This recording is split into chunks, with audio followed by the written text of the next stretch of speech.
মৰমৰ ছাত্ৰ-ছাত্ৰীসকল, আজি আমি প্ৰথম শ্ৰেণীৰ ইংৰাজী পাঠ্যপুথিত থকা এখন ধুনীয়া কবিতা এইখন আজি আমি আলোচনা কৰিম। তোমালোকে ভিডিঅ'টো মনোযোগেৰে চাবা। কবিতাখনৰ নাম হৈছে কি? Bits of paper. Bits of paper. Bits of paper. Bits of paper. Lying on the floor. Lying on the floor. Make the place untidy. Make the place untidy. Pick them up. Pick them up.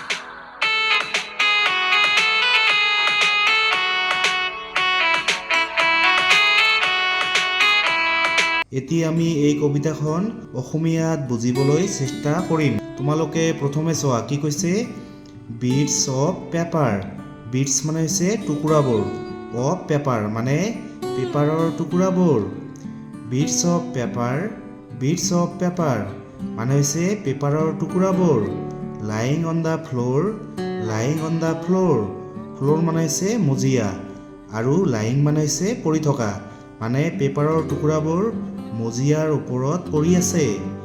Make the place untidy, make the place untidy. Untidy মানে হৈছে অপৰিষ্কাৰ, place মানে হৈছে ঠাই, আৰু জাগাখন কি? অপৰিষ্কাৰ কৰিছে, মানে পেপাৰৰ টুকুৰাবোৰ মজিয়াত পৰি আছে আৰু মানে জাগাটো অপৰিষ্কাৰ কৰিছে। পিক দেম আপ, পিক দেম আপ। পিক মানে হৈছে তুলি লোৱা আৰু দেম মানে হৈছে সিহঁতক, মানে সিহঁতক তুলি লোৱা বা সেইবোৰ তুলি লোৱা। তোমালোকে এইখন এনেকৈ পঢ়িবা। Let's start. Bits of paper, bits of paper, lying on the floor, lying on the floor.